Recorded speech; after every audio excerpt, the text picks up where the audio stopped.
I was scrolling through your social media and I saw you talking about wanting to f a midget. Like, what's up with that? Certified trapper, famously known for his hip-hop and trap music. So was it difficult to get people to accept you as a rapper? Hell yeah, like at first it was a lot of like criticism and like, everybody gonna talk about you anyway, so it's never stop. Some people don't appreciate what they got until it's gone. I am probably like the type of nigga like that play too much, just so if I like get on shit with you, it might be like kind of funny type. Like me shooting at somebody, I can just see that looking funny as a bitch, like my shooting face. Like, come on now, like.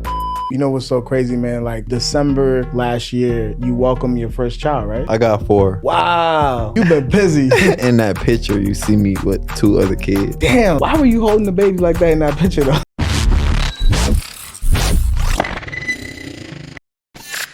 I was scrolling through your social media and I saw you talking about wanting to f a midget. Like, what's up with that? I don't know. It's like sometimes they be having fat ass booties and shit. I don't know why. Yeah. I will though. I end up sliding on a midget. You DM'd the midget? Back. Yeah. Wow, tell me about it. What was that? What was the conversation like? I want you, and she was like, "Why?" Really? Hell yeah. When you tweeted that, like a bunch of midget? Oh, it was like a little after that though. Like I ended up seeing a midget on my timeline and shit. Wow, yeah. And you just DM'd her. It was like, "I want you." Hell yeah. And she was. But they rare though. Like how you gonna really find her? Wow. That's kind of dope, man. I'm not gonna lie. That's kind of dope. That's kind of dope. I've never like.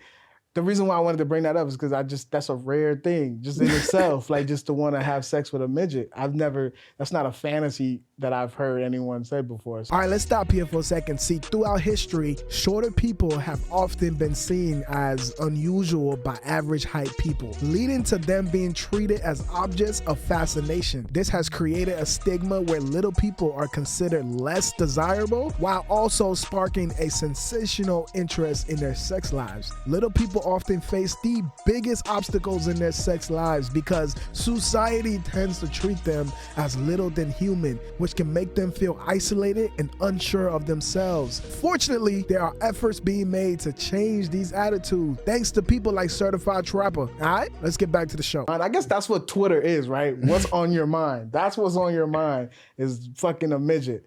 I'm okay with that.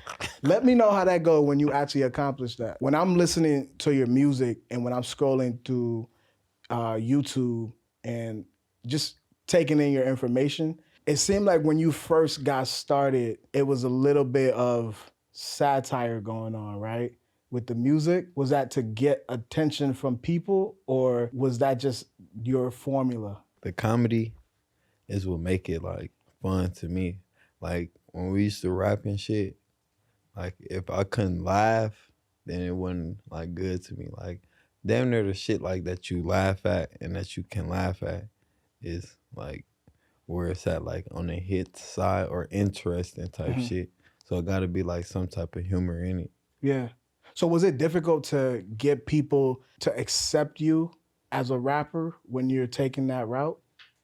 Hell yeah. Like at first it was a lot of like criticism and shit, like a lot of feedback, but I feel like that's just come with it because I've been doing it for a long time. So it's like I definitely had to get like used to like the feedback and then stop replying to people and shit and then just let it go. Like everybody gonna talk about you anyway, so never stop. How did you get to the point where people started accepting you as a new thing in this space? I just stopped giving a fuck.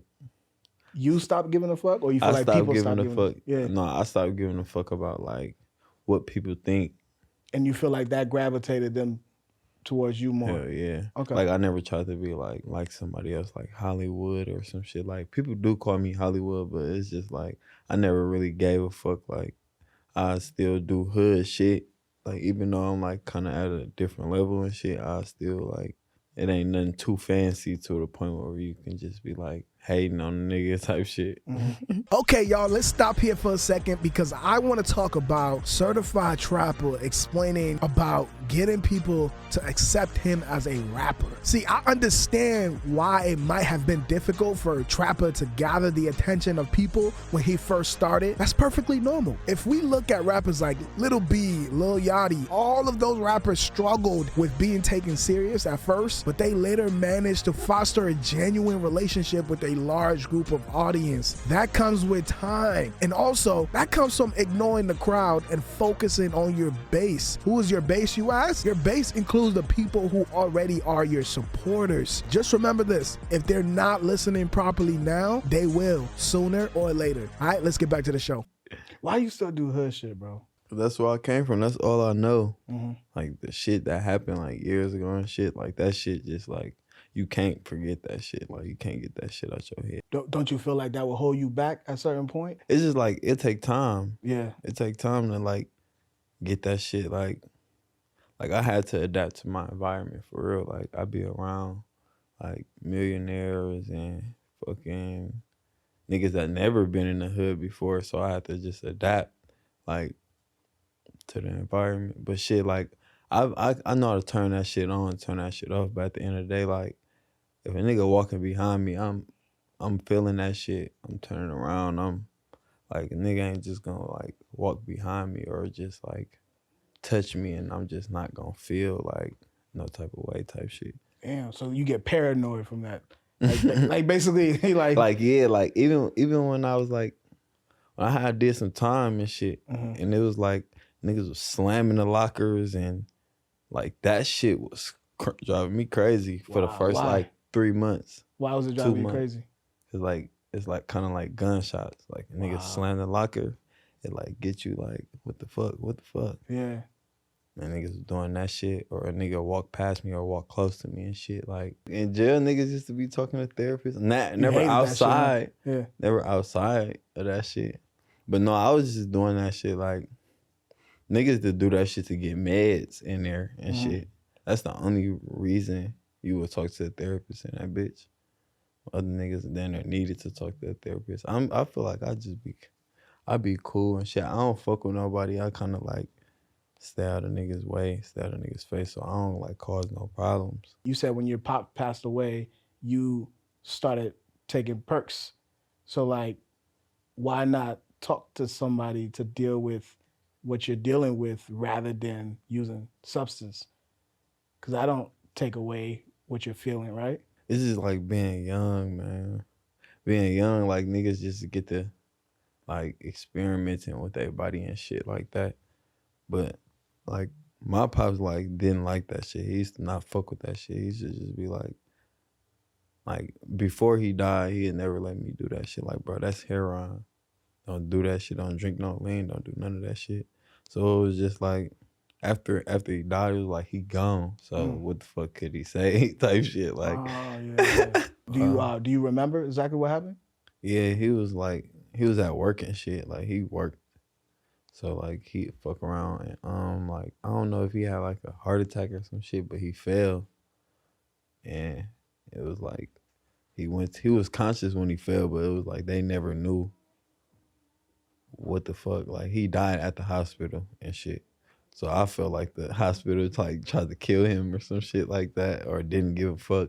Cause I don't know if anybody pulled up ASAP, but like by the time everybody pulled up, he was dead.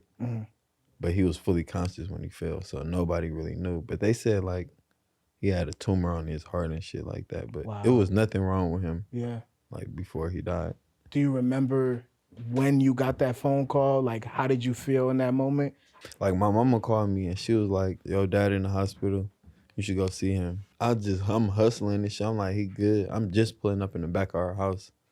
I'm like, he good. Like he should be good. We men type shit. Wow. And she just kept calling me. She was like, "Let's go pull up to the fucking hospital." So I finally pull up. And then they say he was dead. I'm like, what the fuck? I'm confused as hell. I leave ASAP after they said that shit though. Yeah. Like, why did you leave? You just couldn't stomach it? Yeah, I was just pissed. But I just left. Like I couldn't really cry in front of my family and shit like that. Like I ain't like sometimes like I feel like that should just be too much. What, like crying? Gathering and crying and shit like that. Yeah. What about confronting comforting? I can't say certain words, but what about comforting your mom, man? Like you didn't think to do that? My mom I feel like couldn't that make would. it, but my grandma was there and Okay. shit like that. Yeah. But I just couldn't see them crying either. Like I couldn't see that shit. And I couldn't see him. I didn't want to see him. In that situation, Yeah. yeah, and I understand that. Did you now have to even become more of the man? Well, basically, like when he died, he left me a house.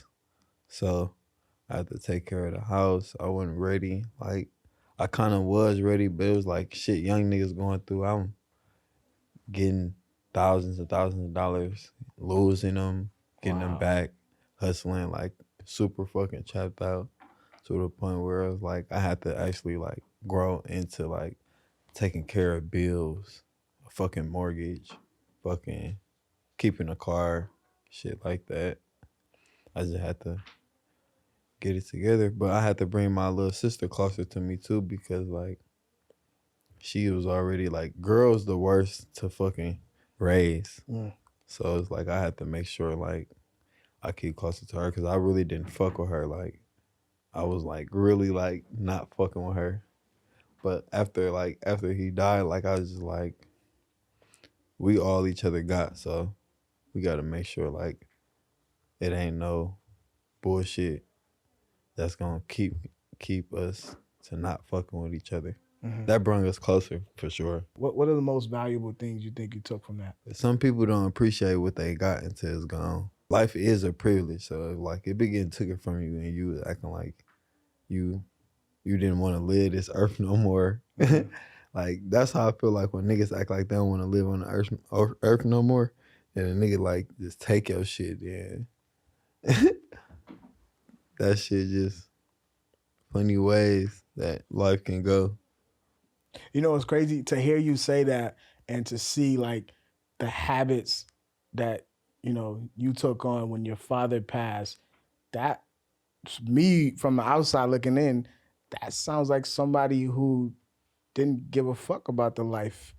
Like you said, you were popping perks, doing other shit, the reckless shit that you were doing. That sounds like somebody who ain't give a fuck about the life. Hey, certified trapper, go get that fucking Trappernese deluxe coming soon. If you fuck with me, you fuck with art. Like, comment, and subscribe. What did you feel like got people so captivating to what you were doing on YouTube and pull into what you were doing on YouTube? I think niggas was just like questioning, like, what was I serious or not? Like that was a lot of questions I was getting.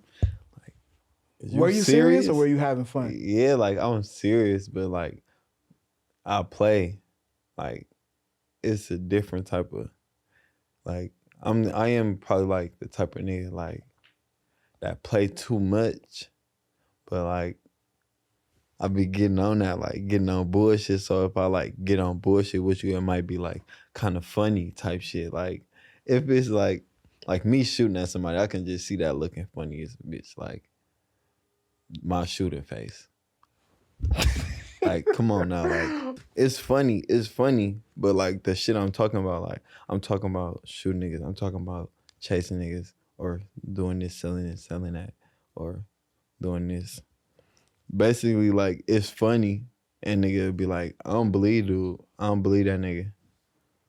So it's like, it's funny. It's on some funny shit. Like, you would never think that shit was true type shit. Like, like I don't believe that shit. Because of how funny, yeah, how funny it is, yeah. Sometimes niggas just be like, do this, do that. Like, on some shit, like, thinking I'm a actor or some shit, but I just be being me. So it's like I can't act a different way. I just be being me. Like especially like when I'm doing music videos and shit. Like for somebody like myself who's never been to Milwaukee, like how do you feel like your music reflects like the social aspect of Milwaukee? Like is it whether it's the dancing culture that goes on, the drug culture, the violence, like how do you feel like your music reflects Milwaukee? At first, like my music was just like selling drug music, like with a couple niggas just like, cause that's all you can really do there. Like it's heavy on selling drugs, so like niggas is just that's how I was getting all my streams. All the niggas that used to ride around selling drugs all day, Drug dealers just listening to your just music. playing my shit all Yeah, day. that's fire. Yeah. So either that or like girls, but niggas is just like rapping. Like sometimes it just be like kind of like some drill slide and shit, but it just got claps on there, so it sound funny. But it kind of got normal, and I normalized the sound and shit, like silly drill music type shit. That's what you call it? Like that's what I can see it as in being now. You say silly music, but like I was reading a Fader article about you. I can't remember exactly, but they were talking about how you change music in a way with the sound. So I know you say silly music, but I feel like you should give yourself more credit. You know what I mean? Than that.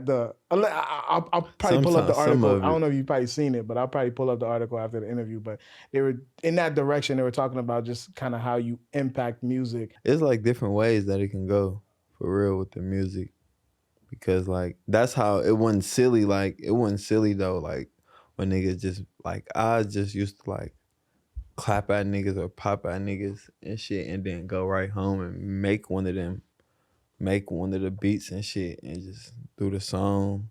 And it's just like it's a lot of them songs though. Like I done did after doing some shit. So Allegedly. yeah. Yeah. All right, let's stop here real quick so I can share with you just a little information from the article that I mentioned to Trapper. So the article is titled Meet the Artist Reinventing Hip Hop on YouTube and TikTok by Wired.com. Here's a quote from Jeff Vaughn, who is the CEO of Signal Records, the label which Trapper is signed to. And Jeff says, Trapper is the most unique, most talented, and most polarizing presence in the city and in music. And I agree. If you listen to Trapper, you heard the light and funniness of his music. The science of Trapper is comedy and rapping intertwined. Who doesn't love those two combinations? Trapper is absolutely reinventing hip-hop, and you have to sit in the passenger seat along the way to his destination for you to fully understand. But for now, just strap your seatbelt, all right? Let's get back to the show. I believe December last year, you welcomed your first child, right? No, that wasn't my first. That wasn't my first. Baby. Educate me then. That's my. I got 4. You got 4 kids? Hell yeah. Wow. You've been busy. I don't know how they made that article like that, but that was not my first baby. And in that picture, you see me with 2 other kids. I understand what the media is doing. Like I understand Fucking up on sensationalism, purpose. but you fall for that shit sometimes. You know what I'm saying? Like I be like, man, I never fall for sensationalism. God damn it, why were you holding the baby like that in that picture though? I don't know. My baby mama was just taking the pictures, and at first I played it cool. Like I took regular pictures, then she's snapping them, and then I did that. Yeah. Did you do it just like I feel like a part of me feel like you understand like how the internet works and you just play into it? Were you doing that purposely because you knew how people were going to react to that? Hell yeah. I did it like taking a picture, and then I knew like that it was like probably gonna go viral. But at first I was trying to trick my baby mama though into like keep snapping them bitches. So I was just hold her regular, and then I hit her like that. She just snapped them bitches. Right. That reminds me of what you said earlier about appreciating life. I feel like that is another reason why you probably appreciate life more, right? Because of your kids. Like it creates like, oh man, that old man moment. Like, damn, life is a beautiful thing. And you want to be around to watch them grow into becoming adults and doing what they're going to do with their lives. So, hell yeah. I am heavy on that dad shit though, for real. Yeah. Like that's like I got a household, so shit, that's like more my life. Like just like be a dad and then go in the studio. Yeah. Just like lock That's your them out top the studio. priority thing, just I being just a lock dad. them out the studio, or probably let like one at a time come in. I got 2 more questions for you before we wrap up. One, I just want to know your admiration for Sexyy Red. Like, why do you love Sexyy Red so much? I do too. So that's why I really wanted to ask you this question, because I'm a huge advocate for Sexyy Red. She's a real person. Like I get exactly she's a what you're real saying. person, Yeah. because like She hit me one time like to come open up for her and shit. And I did some goofy ass shit. Like I came to the show and they was already handling me rough in my city. Like it's my city, but that's handling me rough and shit. I'm used to it. So they handling me rough and shit. And I fuck around and I get kicked out. 'Cause I was fucking with this bitch in the bathroom and shit. I'm getting sucked in the bathroom. And then the venue kicked me out. And I'm like, I'm performing. How the fuck y'all gonna kick me out?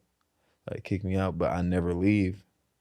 I love your life, man. So you was just in the bathroom, just getting head in the bathroom? And they kicked me out. So Wow. so like, but how Like y'all just kick random, me out? hold on. We can't just bypass that. So randomly, you just in the place and you decided to take a girl and you went to the bathroom and she was just getting head in the bathroom. But really, like, it was supposed to be no problem if they weren't handling me rough. Because basically, Oh. like, I was supposed to, like, yeah, they was handling me rough anyway. So it was like, why the fuck is the security by me anyway? So They you didn't see come a by me. problem with getting head in the bathroom though? That wasn't, you didn't see nothing, you didn't see that to be a problem at If all? I'm finna perform, we could do anything. Like, they ain't even let us smoke in that bitch. So it was like awesome shit. They was on business though. Like, her team is on business. Yeah. So like all her management, her team, anything around her gonna be secure. So like they kicked me out that bitch and I just stayed there. I'm like, I text her. I'm like, damn, they kicked me out. They kicked me out that bitch because I was getting sucked.